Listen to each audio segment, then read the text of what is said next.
صدر لقمان میرے دل میں جذبات کا تراتب گیا ہے، سمجھ میں نہیں آتا اپنے جذبات کو فائدے سے زبان تک کیسے منتقل کروں۔ میں اپنے جذبات پر شے میں بیان کرنا چاہوں گی۔ اقبال سے ایک قوم کا اقبال کھو گیا، ماضی تو سنہرا ہے مگر حال کھو گیا، وہ روح وہ تتبا وہ جلال کھو گیا، وہ حسن بے مثال وہ جمال کھو گیا، ڈوبے ہیں سوالوں میں مگر جواب کھو گیا، اقبال تیری قوم کا اقبال کھو گیا۔ صدر الکار ملا پھر جب میں نے لکھنے کے لیے قلم اٹھایا تو اس جدید طرز قلم مجھ سے سوال کرنے لگا کہ بھائی کون ہے اس کا لکھا کہ آدم محمد علیہ السلام نے اپنی سوچ کا دائرہ پسی کیا، کہ یہ وہی کام ہے اس کا لکھا کہ آدم محمد علیہ السلام نے کتنے قربانیاں دی۔ صدر الکار یہ پوچھی گئی بات نہیں کہ الفاظ کی وہ والی تھی، اس کا جواب دینا میں مجھ سے بڑھتا، اس بے خبر قوم کو بتانا بھی فرض تھا، اس پر جب پہ سوائے کرے ہم نیک تھے، ہمارے ملک کے سارے لوگ نیک تھے۔ اے قلم مجھے جس موضوع پر لب کشائی کرنے کا موقع ملا ہے اس کا عنوان ہے قومی یکجہتی وقت کی اہم ضرورت ہے۔ دنیا میں کوئی بھی مذہب ایسا نہیں جو ہمیں یہ سکھائے کہ انسان کو انسان سے نفرت کرنی چاہیے۔ ہر مذہب اخوت اور انسانیت کو درس دیتا ہے، اللہ کے بندوں سے محبت کرنے کی تلقین کرتا ہے اور ہمیں یہ سکھاتا ہے کہ ہمسایوں کے ساتھ مل جل کر رہنا چاہیے۔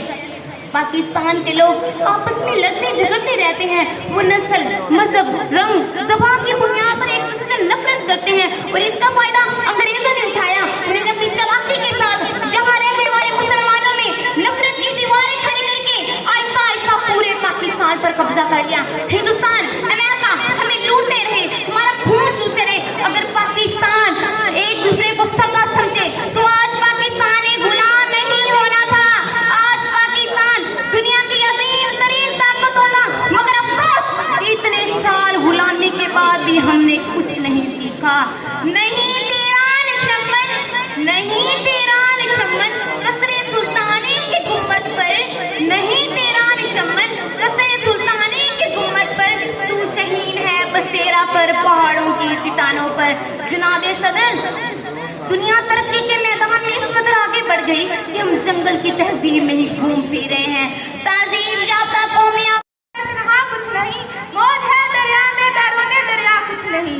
آج کا موضوع ہمیں ایک جیسی قوم کی اہم ضرورت ہے، جیسا کہ ایک فرد یعنی انسان درخت کے پتے کی مانند ہوتا ہے، اگر درخت سے پتا ٹوٹ کر الگ ہو جائے تو وہ واپس ٹوٹ نہیں سکتا۔ اس طرح اگر انسان اپنے ملک سے الگ ہو جائے تو اس کی کوئی حیثیت نہیں رہتی۔ جیسے کہ آپ جانتے ہیں جناب صدر، ہمارا ملک بہت سی کوششوں کے بعد وجود میں آیا ہے، جس کے مالک ہمارے پیارے رہنما قائد اعظم محمد علی جناح۔ ان کی بہتر مشقتوں کی وجہ سے آج ہم آزادی کی سانس لے رہے ہیں، لیکن جناب صدر ہم کیا کر رہے ہیں؟ ہاتھ پہ ہاتھ رکھ کے بیٹھے ہوئے ہیں۔ ایسا نہ ہو یقیناً ہمارا ملک تباہ برباد ہو جائے گا۔